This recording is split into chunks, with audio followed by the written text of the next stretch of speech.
नमस्कार प्यारे दोस्तों, स्ट्रॉन्ग इलेक्ट्रिकल चैनल पर आपका एक बार फिर से हार्दिक स्वागत करता हूं। चैनल पर नए हैं, चैनल को सब्सक्राइब कर ले, बेल आइकन को प्रेस कर ले ताकि इसी तरह की वीडियो आपको मिलती रहे।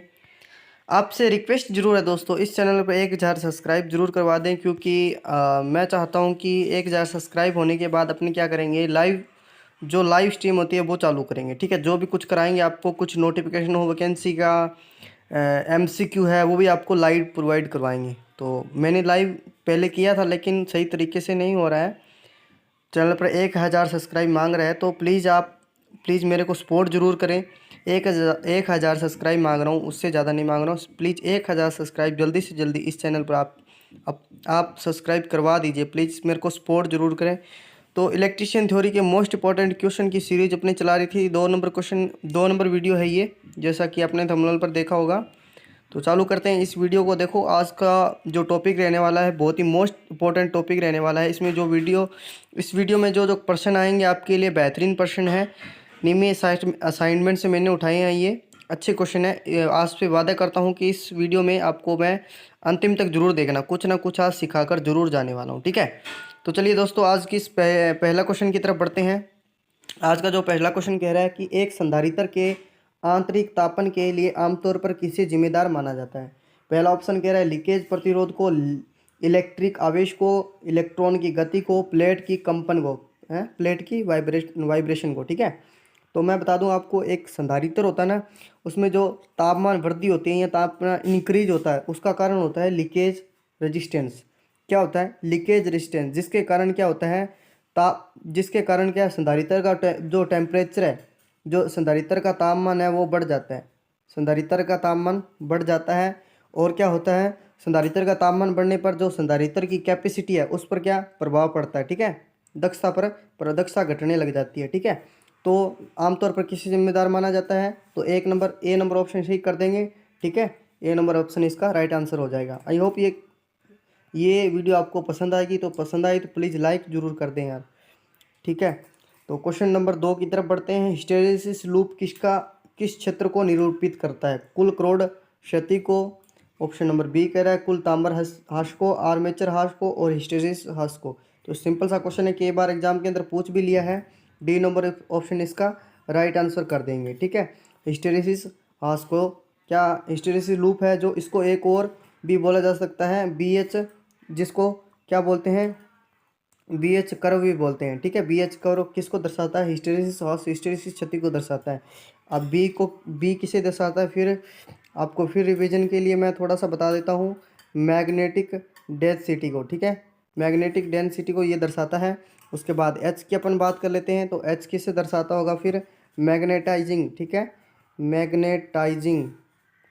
मैग्नेटाइजिंग और फोर्स को। ठीक है, ये H इसको दर्शाता है। आई होप ये भी आपको समझ में आ गया होगा। ठीक है, अगला क्वेश्चन देखो क्या कह रहा है। 3 नंबर क्वेश्चन है।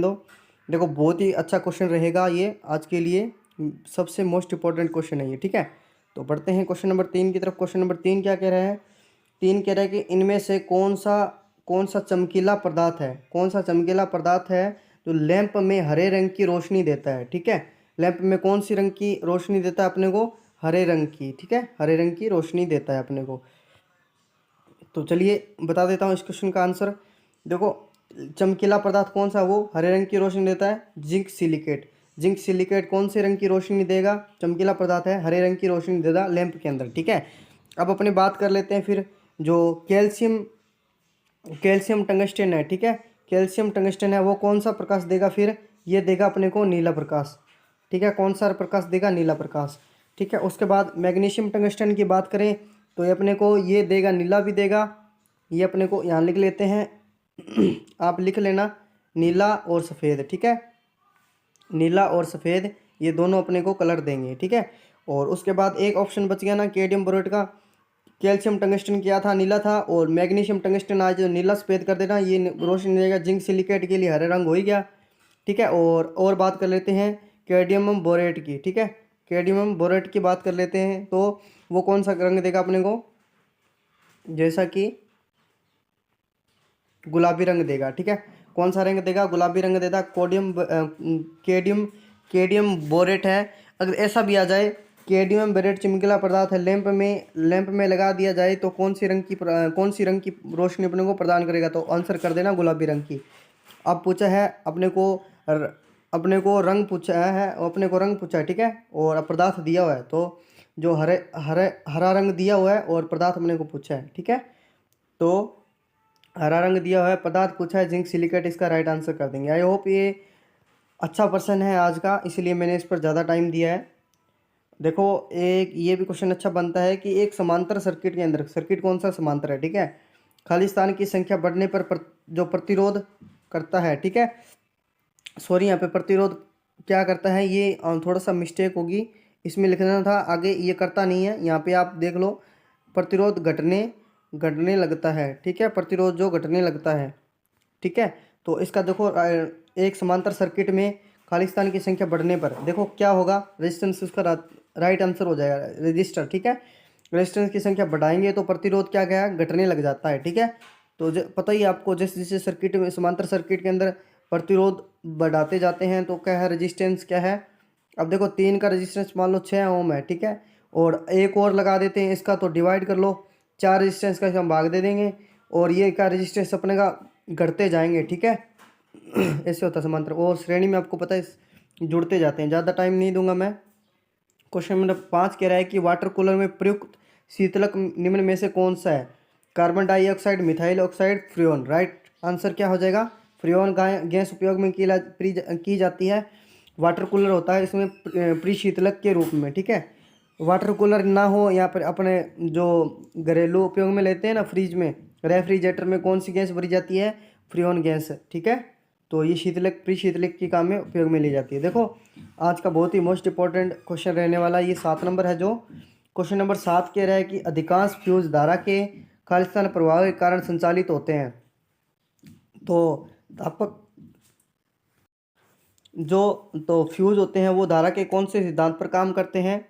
धारा के तापक या ऊष्मीय प्रभाव पर कार्य करते हैं, ठीक है। सबको पता है कि धारा के ऊष्मीय प्रभाव पर फ्यूज है वो कार्य करते हैं। अब बता दो ऊष्मीय प्रभाव पर कौन कौन सी युक्ति जो वर्क करती है।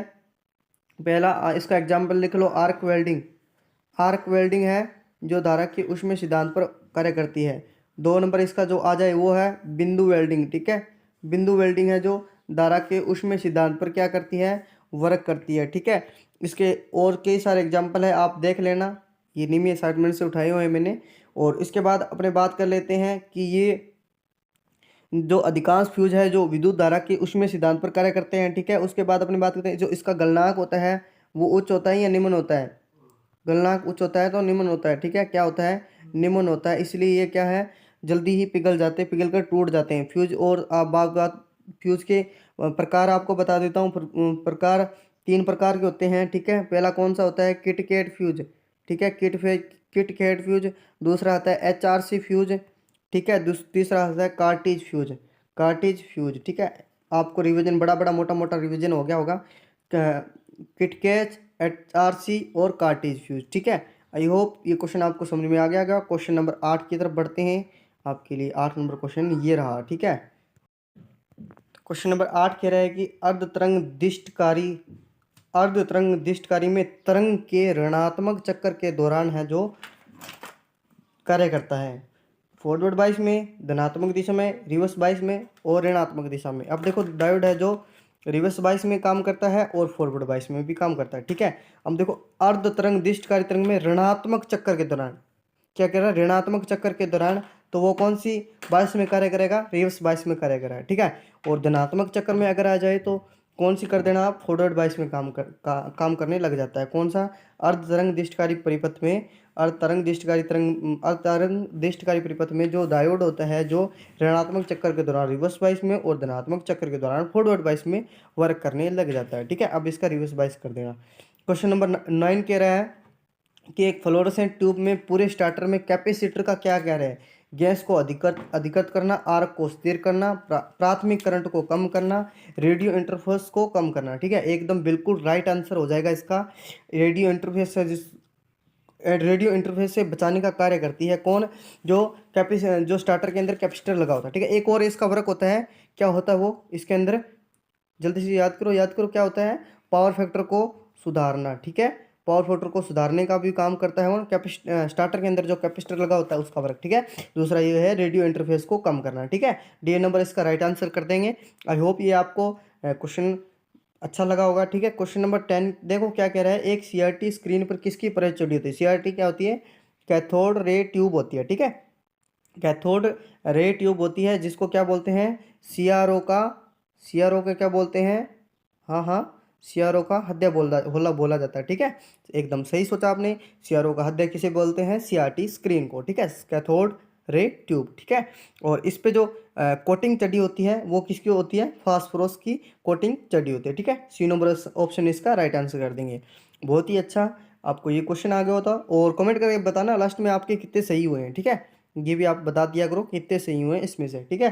क्वेश्चन नंबर 11 की तरफ बढ़ते हैं। निम्नलिखित में वाष्प या गैसों में से कौन कौन सा फिलामेंट लैंप में पीला रंग प्रदान करेगा, ठीक है। तो राइट आंसर सोडियम कर देंगे, बिल्कुल राइट आंसर हो जाएगा इसका। जो सोडियम वेपर लैंप है वो कौन से रंग का प्रकाश प्रदान करता है, हमें पीले रंग का, ठीक है, जैसा कि आपको मार्कर दिखाया गया है, ठीक है। तो बढ़ते हैं अगले क्वेश्चन की तरफ। देखो अगला क्वेश्चन क्या कह रहा है, क्वेश्चन नंबर क्या कह रहा है, 12। क्वेश्चन नंबर 12 कह रहा है कि ऐसे, एक मिनट रुको, इसको थोड़ा सा मार्कर को छोटा कर लेते हैं ना, अच्छा दिखेगा अपने को, यहाँ कर लेते हैं सेट, सही है ना, ठीक है। तो बढ़ते हैं क्वेश्चन नंबर 12 की तरफ। ऐसे तार में क्या होगा जिसमें संवाहक क्या है, कंडक्टर में दरार है। अब देखो दरार का मतलब क्या है, कि वो सर्किट है जो खुला है, ठीक है, सर्किट है जो खुला है। अब देखो खुला, अब खुला जो रेजिस्टेंस पूछा है, ठीक है। अब देखो अपने को देखो रेजिस्टेंस पूछा है ऑप्शन के अंदर रेजिस्टेंस है, तो खुले परिपथ का जो रेजिस्टेंस होता है, आपको क्या क्या होता है वो आपको सभी को पता है, क्या होता है, अनंत होता है, ठीक है। खुले खुले परिपथ का जो रेजिस्टेंस है वो अनंत होता है। ऐसा भी ऐसा नहीं आ सकता अपने ऑप्शन आंसर क्वेश्चन के अंदर, एग्जाम के अंदर क्वेश्चन डायरेक्ट नहीं पूछ सकते, ठीक है, कुछ कुछ घुमा के पूछेंगे ताकि अपने को समझ में, आपको समझना है, ठीक है, ऑप्शन के हिसाब से भी और क्या है, पर्सन के हिसाब से भी, ठीक है। अब देखो अपने को ये तो पता होगा, ये अपने को ऑप्शन के हिसाब से पता होगा कि रेजिस्टेंस अपने से पूछ रहा है। अब पूछ किससे कर रहा है, ओपन सर्किट का पूछ रहा है या शॉर्ट सर्किट का पूछ रहा है या लीकेज सर्किट का पूछ रहा है। देखो अपने को उसको समझना होगा, फिर क्वेश्चन का हल होगा। देखो क्या, जिसमें संवाहक में दरार है, बहुत अच्छा क्वेश्चन है ये। दरार का मतलब क्या है, जो सर्किट है वो ओपन है, खुला परिपथ का, फिर अपने राइट कर लेंगे आंसर। जो सर्किट का जो रेजिस्टेंस होता है खुले परिपथ का, वो क्या है, अनंत ओम होता है, ठीक है, अनंत प्रतिरोध होता है, ठीक है। क्वेश्चन नंबर 13 की तरफ बढ़ते हैं। क्वेश्चन नंबर 13 कह रहा है कि विद्युत के प्रति, क्या कह रहा है, विद्युत के प्रति शरीर का जो प्रतिरोध, शरीर का प्रतिरोध जितना अधिक होगा उतना ही व्यक्ति को नुकसान क्या होगा, क्या होगा, अधिक है, ठीक है। नहीं दोस्तों, आप गलत सोच रहे हैं। देखो क्या बोल रहा है ये, शरीर का प्रतिरोध जितना अधिक होगा उतना ही व्यक्ति को क्या होगा, नुकसान कम होगा, ठीक है। जितना ही शरीर का रेजिस्टेंस अधिक होगा व्यक्ति को झटका ही उतना कम लगेगा। देखो रेजिस्टेंस क्या है यहाँ पे, बहुत हाई है, हाई रेजिस्टेंस के कारण जो धारा है वो लो हो जाएगी, ठीक है। धारा लो होते ही जो व्यक्ति है वो सुरक्षित हो जाएगा। तो आ सकता है इस एग्जाम के अंदर, ठीक है। अब ऑप्शन के हिसाब से देखो, क्वेश्चन के हिसाब से उल्टा सीधा बोल सकते हैं। यहाँ पे अधिक है, यहाँ पे आप कम कर सकते हो, जितना कम होगा झटका ही उतना अधिक होगा, ठीक है, झटका उतना ही या नुकसान अपने को ज़्यादा होगा। तो अब इसका फिलहाल अपने को पूछा है अधिक का होगा, जितना प्रतिरोध अधिक है तो जो करंट है अपने को कम लगेगी, ठीक है। क्वेश्चन नंबर, अब देखो बहुत अच्छा क्वेश्चन है आज का।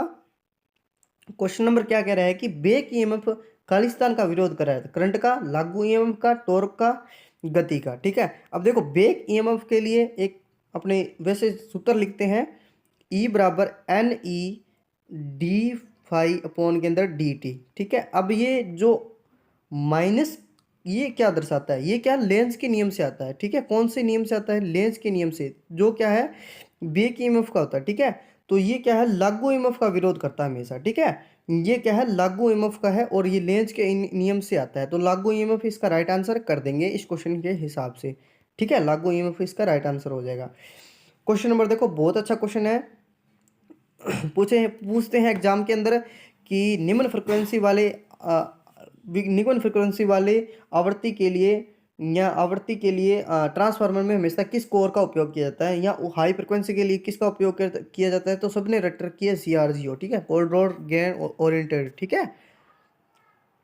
और CGRO का जो निमी में नाम होता है वो आपको पता है क्या? कमेंट करके बताना। CGRO हाई फ्रिक्वेंसी के लिए जो उपयोग में लेते हैं, उसके लिए इसका जो निमी में नाम होता है वो क्या होता है? कभी पढ़ा है क्या आपने? ठीक है, आप जरूर बताना आपको यदि आता है तो।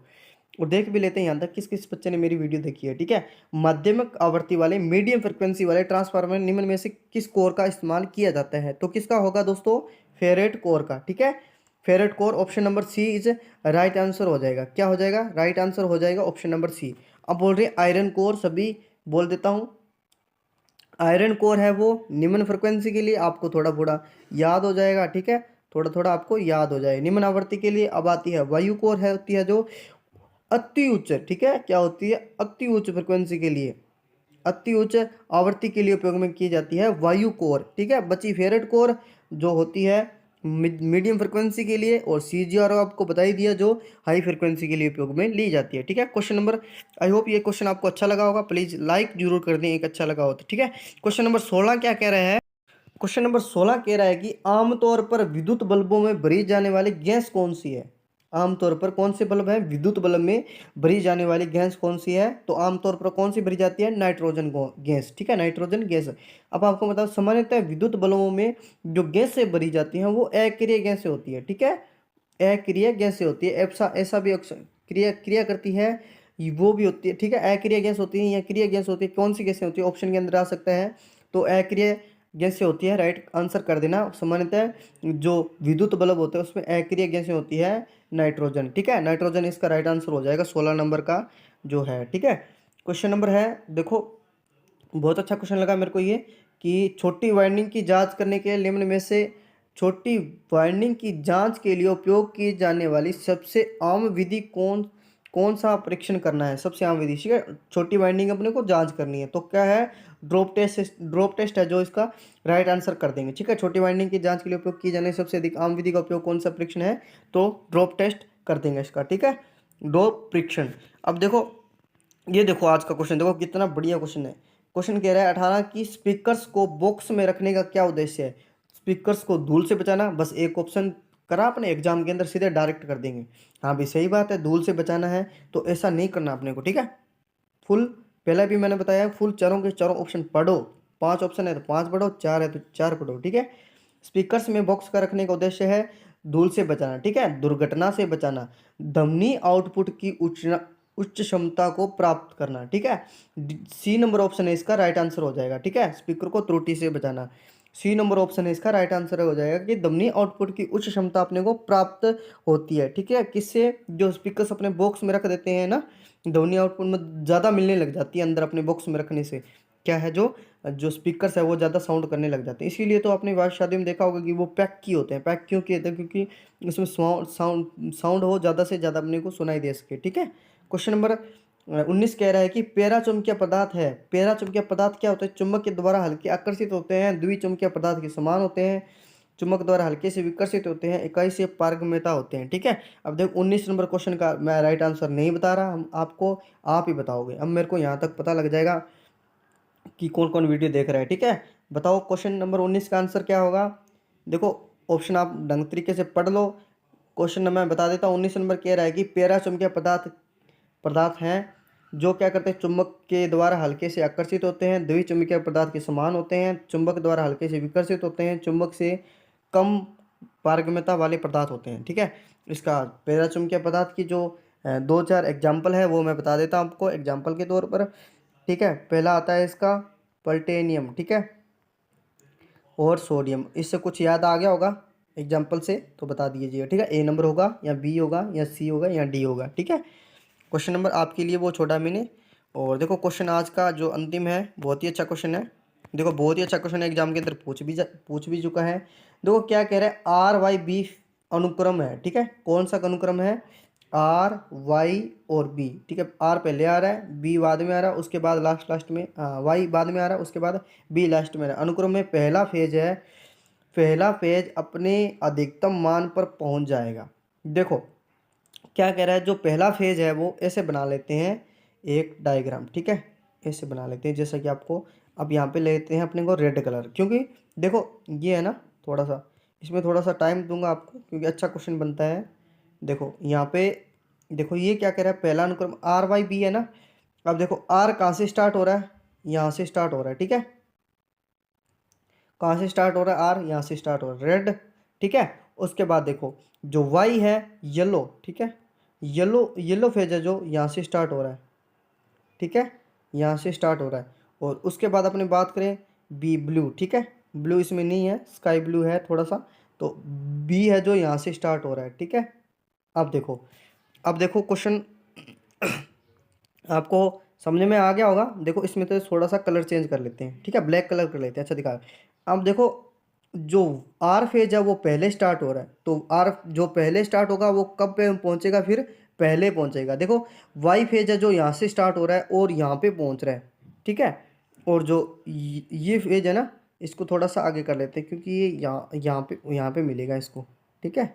यहाँ पे मिलेगा इसको, यहाँ पे। और इसको थोड़ा सा लंबा कर देते हैं। हाँ देखो, अब देखो वाई फेज है जो, ब्लैक कलर दोबारा लेते हैं।